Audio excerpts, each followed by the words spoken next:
హైదరాబాద్లో మేము అలా తిరుగుతున్నాగా మాకు పనస పండ్ల బండి కనిపించింది.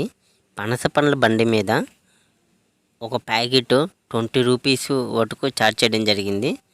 20 రూపీస్ ప్యాకెట్లో 5 పీసెస్ దాకా ఉండడం జరిగింది.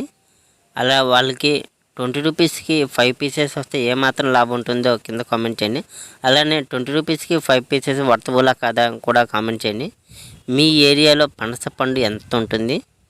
అలానే ఒక ప్యాకెట్గా ఇలాగ అమ్మితే ఎలాగ ఛార్జ్ అనేది చేస్తారు? మీకు ఏమైనా తెలిస్తే కింద కామెంట్ చేయండి. ఎవరెవరికి పనస పండ్లో కూడా కింద కామెంట్ చేయండి. మేము 20 రూపీస్ పెట్టినా చాలా అంటే చాలా టేస్ట్గా ఉన్నాయి. మాకు చాలా సాటిస్ఫాక్షన్గా అనేది అనిపించింది.